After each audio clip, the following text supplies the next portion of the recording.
We are Steven and Jill. Together, we've been buying and reselling land since the 90s. Our data-centric approach leaves our buyers asking, how can you sell it so cheap? Here on the Land Academy Show, We answer that and more. Steve and Jill here. hello. Welcome to the Land Academy Show, entertaining land investment talk. I'm Steven Jack Butala. And I'm Jill DeWit, broadcasting from hazy Southern California. On fire, Southern California. Yeah, I was gonna say sunny. I'm like, shucks, I can't really say sunny because I can't see the sun right now. It's crazy. Today, Jill and I talk about your land business 401. Your staff's in place, and your partners are now funding acquisitions. Why? Because you don't have any money left. If you're doing everything in right at this point in your career, you're spending half of your time looking for new people, which is way more harder to work for you, way harder than you're a recruiter. Mm-hmm. And number two, finding partners or using the partners that you have so that you can do more real estate deals. Because all your money's allocated. How ironic is that? Right? You do everything right, you don't have any money. Right. So this is the 400 level. So we're all week we've been doing like freshman, sophomore, junior. Congratulations, 400 level. You're now a senior. Tomorrow's master's level. We'll get to that. So right now you're taking your final classes. You're kind of just, I look at it like I'm just learning the last little bits of information, maybe some tweaks, because I'm going out into the world. Before we get into it, let's take a question posted by one of our members on the landinvestors.com online community. It's free. Mike wrote, I have an accepted offer on a rural property and I'm trying to confirm access. If the county GIS parcel report shows a street address, can I assume there is legal access, even though the satellite view in Google Maps does not show a road? I have some buyers that don't care how difficult it is to get to the property. They just want to know they can legally get there. There's a 98% chance that what you're saying is true. Can you absolutely assume that there's legal access if it has an address? No. But that's a huge step in the right direction. What you want to do is take a look at a plat map that you can hopefully get from it's either been scanned in online or ask the county to send you one. And you'll see on the plat map, the property's either got straight lines, straight single lines, like think of it like lines in a road, or it's got dotted lines. If it has dotted lines, those are the easements or the property that's the actual real estate that's been allocated. Maybe there's no road there at all. It's just raw land, but a road's supposed to be there. That is the definition of legal access. Mm-hmm. In my career, I don't want you to just take my word for it, Mike, here. I want you to go check. In my career, I've never seen a property without a U.S. post office address. If everything's correct on that, mm-hmm. It doesn't have legal access. And for those of you who are members and you want to know where can I get that quickly, I jump into Title Pro. And who everybody knows, as a Land Academy member, you have access to Title Pro 24/7, which is Agent Pro 24/7, but expanded for title agents. So it has everything you could possibly want in there. And I can go in and I can pull, I just did one today, a property report, and I get all kinds of information, more than what I want, but there's usually plat maps in there too. It's a great question. Thank you. I know you're going to be successful, probably already successful question. Thinking ahead about it. Mm-hmm. It's important. And I like that. Those are isn't that funny? Brings up a good topic too. You think that who would want a property that I can't get there? But there's so many people that love that. This is a perfect example. They want legal access to know that, they're not going to be breaking any laws. Right. But they love the thought of, I don't want my neighbor rolling up. I don't want it to be paved. Nobody knows where I am. I love the 4-wheel drive part of it here, and I can be lost on my land. I don't think there's ever been a time that I've been alive where it's more attractive to get lost. That's so true. I learned a long time ago, never assume. Just because it doesn't appeal to me doesn't mean it's not going to appeal to somebody else. You never know. There are tons and tons and tons of people out there who want to buy property that you can't get to. Mm-hmm. And there's a ton of reasons for that. So let your mind wander. Oh my goodness. Today's topic, Land Business 401. Your staff's in place and your partners are funding acquisitions. What's that look like? This is why you're listening. What's that look like to you? Well, I'll tell you, the euphoria is over. And now you know, pretty much know what your work week looks like. You yesterday or in your 301 phase, you were working on your business, not in your business. That all worked. And what you were doing from an efficiency standpoint, staring in the mirror like I asked you to, it worked. It's efficient. Now it's like, great, I'm making tons of money every month. The machine's in place. I've got some staff in place. What if I took this module and repeated it right over here? Mm-hmm. So now I need some more staff. I need to even be a better recruiter. I've never been able to successful outsource recruiting. It's something you have to do yourself. And I'm always out of money. No matter how much money I throw into this thing, I spend it because the acquisitions are so good. And so at this point, you're looking at things like, in my inventory, I have a value of land and a value of cash. And it's going like this. Cash is coming in, cash is going out. Land is coming in, land is coming out. And at some point, by this time in your career, a few times you will have had to pass on good acquisitions that you would have bought anyway, because you don't have the money left because you spent it all that month. You never want that to happen again. So you need to align yourself with partners. And that's what Land Academy is for. Mm-hmm. That is what Jill and I just got off of an interview. Somebody interviewed us. Mm-hmm. And we're going to be on their show. And Sean Pan. Yeah, Sean Pan is his name. Sean Pan. Land Academy in the end for Jill and I was to create business partners for ourselves. Mm-hmm. And that's manifested itself in all kinds of different strange ways. Some are funding partners, some are partners in mobile home stuff. And it's worked out great for us. So aside from the satisfaction of getting people into the business and everything else. Right. So partners, I can't imagine a situation where you get, this weird, I feel bad for this young generation for a lot of reasons. And one of them is you hear about phones in their hands, you hear about Mark Zuckerberg and guys like Elon Musk, and they're such heroes to young people. And the fact is, and they have this nomadic cowboy thing about them. There's just one guy, he's a bajillionaire. He's sitting in a house like Bill Gates. Not necessarily Bill Gates, because Bill Gates has been and is loud about his partnerships. Right. Believe me, these guys have tons of business partners. They have the original crew that they started with before they went public, and they got no media attention. There's no cowboy. No one's ever really done well by themselves.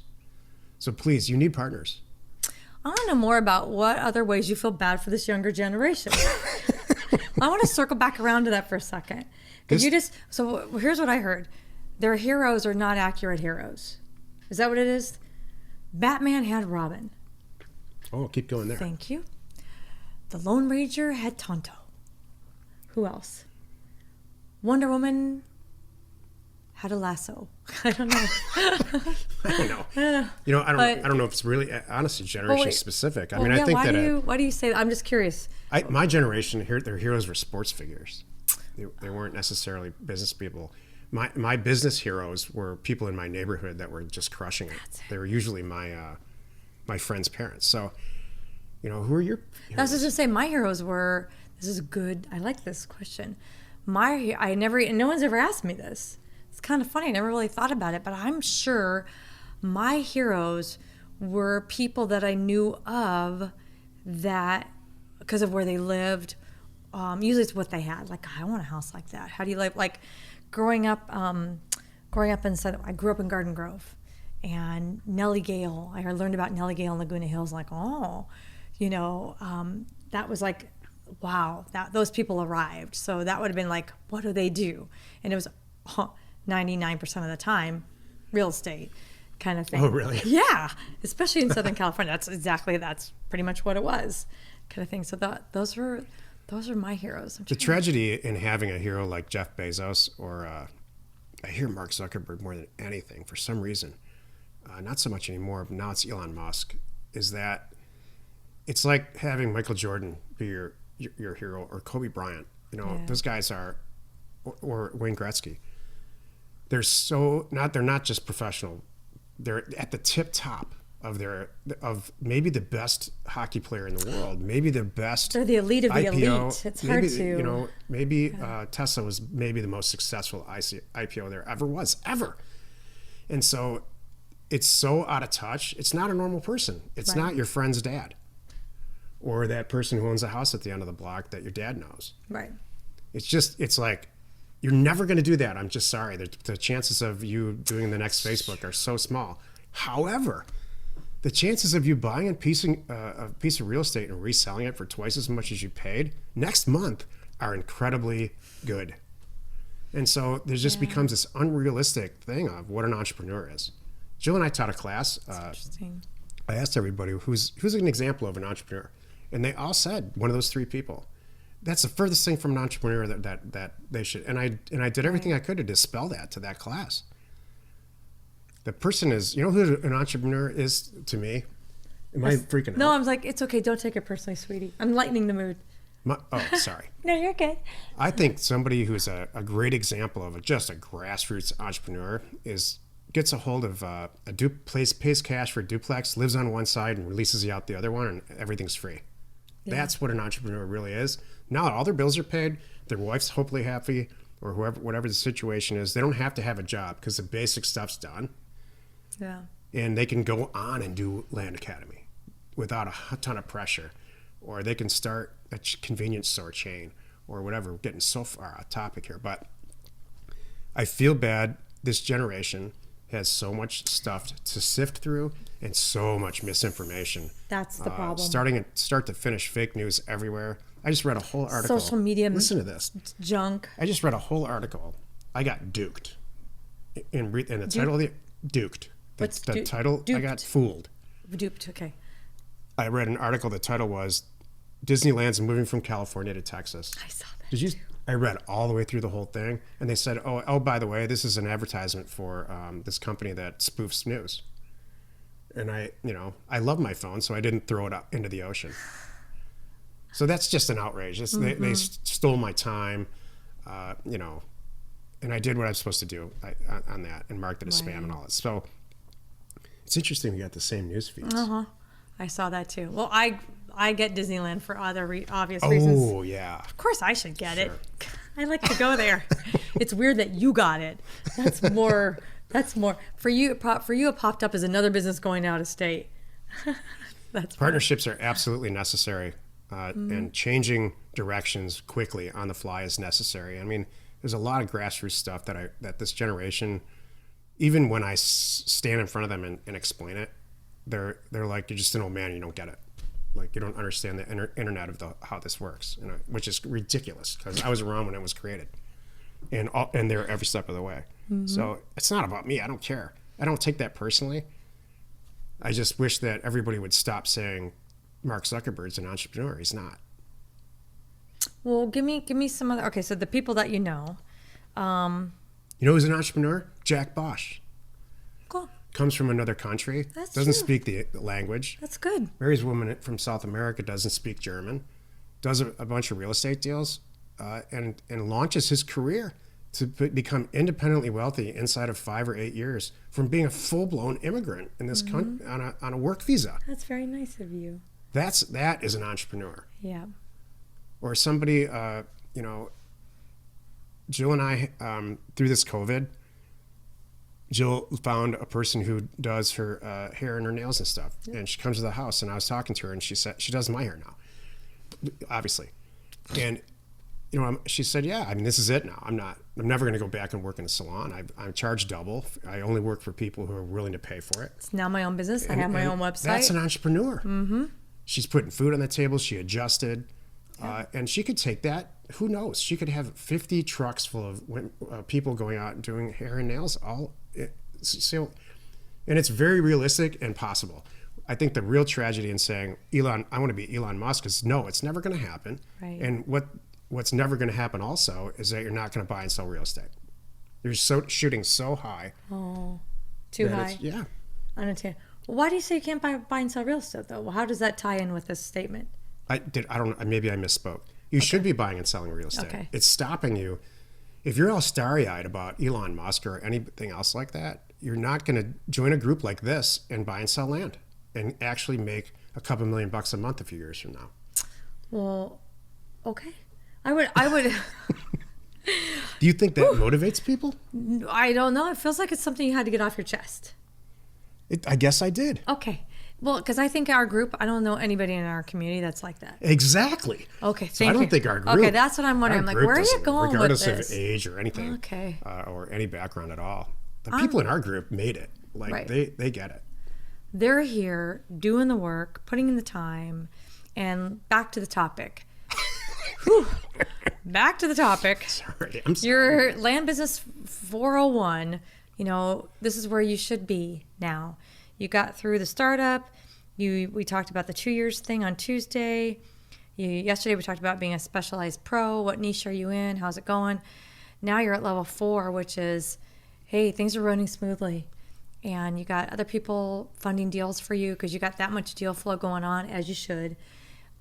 And maybe you're funding deals for other people too, as you should. That's all, because they're doing the work and making money for you also. So then tomorrow, I'm excited for tomorrow's show, and I'll leave that for you to say. Well, we're at think too. Wait. This is the part where, if it's running smoothly too, by the way, you could be thinking ahead. If you still want to do some other different types, or you just don't want to go to work on Tuesday. Yes, that's true. Thank you. Whew. I had to get that out. Our staff is maxed out. I'll be the first, and I know it, and they know it, and I'm paying them extra, and we're quickly trying to find them assistants to work with them, and helping them hire for that, or we're setting up a whole separate, module and having them train. So it's a great place to be in. And if we are very, very fortunate to have a person at the tip top of all these companies that is very, she behaves like an owner. And he's making decisions like an owner. That's how I know I'm really in stage 5.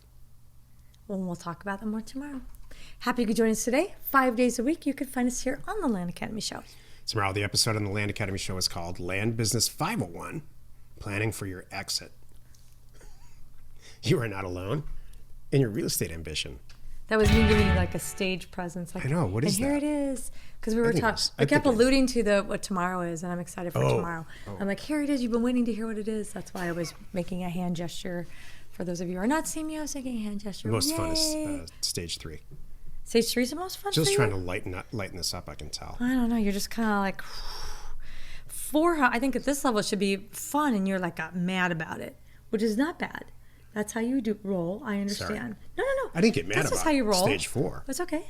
I didn't get mad about anything. Okay, cool. Hey, I hate to see people have just pie in the sky dreams with no real plan to execute and move toward that. That's all it Right. is. And it really actually You're upsets right. me. I want to save people. Yeah, me too. I get it. Thank you for tuning in. We hope you find our content valuable, and we appreciate your support. If you haven't already, please check out our YouTube channel. Hit the subscribe button. And your comments and suggestions help us to create the type of content you're here for, and hitting the like button on your favorite episodes is helpful for us to support our channel's algorithm and gauge your interest for future shows. We are Steven Jill. Information And inspiration to buy undervalued property.